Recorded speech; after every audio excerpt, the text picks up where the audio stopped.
Train അപകടങ്ങൾ തുടർക്കഥയാകുമ്പോഴും കേന്ദ്ര സർക്കാരും റെയിൽവേ അധികൃതരും തുടരുന്ന നിഷ്ക്രിയത്വം വ്യാപക പ്രതിഷേധമാണ് വിളിച്ചു വരുത്തുന്നത്.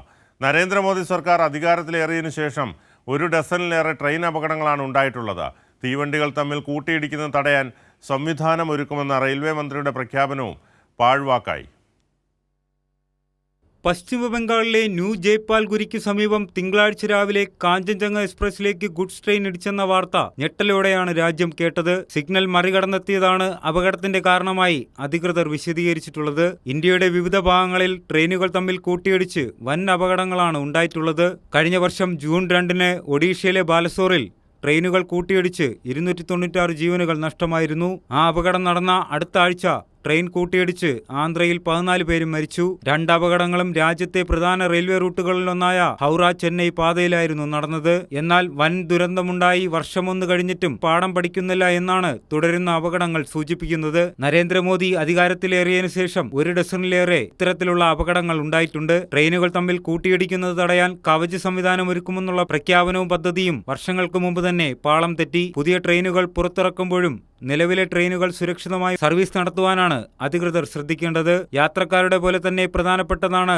ജീവനക്കാരുടെ സുരക്ഷിതത്വവും. 16 മണിക്കൂറിൽ കൂടുതൽ ജോലി ചെയ്യുന്ന ലോക്കോ പൈലറ്റുമാരുണ്ടെന്ന് ജീവനക്കാർ തന്നെ പറയുന്നു.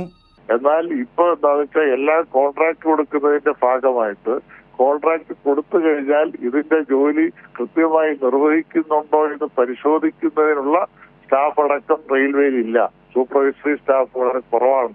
അതുപോലെ തന്നെ ഇത്തരത്തിൽ യാതൊരു തരത്തിലുള്ള സൂക്ഷ്മമായ പരിശോധനയും സുരക്ഷ സംബന്ധിച്ച് ഉണ്ടാകുന്നില്ല എന്നുള്ളതാണ്. പിന്നെ അറ്റകുറ്റപ്പണികൾ വൈകുന്നത് വേറെ കാര്യം. അതുകൂടാതെ സ്റ്റാഫിനെ സംബന്ധിച്ച് തന്നെ അവർ ജാഗ്രത പുലർത്തണമെങ്കിൽ അതിനാവശ്യമായിട്ടുള്ള സൗകര്യം ഉണ്ടാകണം, അവർക്ക് റെസ്റ്റ് കിട്ടണം. കഴിഞ്ഞ വർഷം ഒഡീഷയിലെ ബാലാസോറിൽ വൻ ദുരന്തമുണ്ടായപ്പോൾ സംഭവസ്ഥലം റെയിൽവേ മന്ത്രി അശ്വിനി വൈഷ്ണവ് സന്ദർശിച്ചിരുന്നു. ഇത്തരം അപകടങ്ങൾ തടയാൻ സംവിധാനമൊരുക്കുമെന്ന് മന്ത്രി പ്രഖ്യാപിച്ചെങ്കിലും മഹാദുരന്തങ്ങൾ തുടർക്കഥയാവുകയാണ്. മരണമടഞ്ഞവരുടെ കുടുംബത്തിന് 2 ലക്ഷം രൂപ പ്രഖ്യാപിച്ച നരേന്ദ്രമോദി റെയിൽവേ സ്റ്റേഷനുകളിൽ സെൽഫി പോയിന്റുകൾ ഒരുക്കുന്ന തിരക്കിലാണ്. അടിക്കടി ഉണ്ടാകുന്ന ഇത്തരം വൻ ദുരന്തങ്ങൾക്ക് നേരെ കേന്ദ്ര സർക്കാർ പുലർത്തുന്ന നിഷ്ക്രിയത്വം ഇന്ന് പശ്ചിമ ബംഗാളിലും റെയിൽവേ ട്രാക്കിൽ ചോര വീഴ്ത്തിയിരിക്കുന്നു.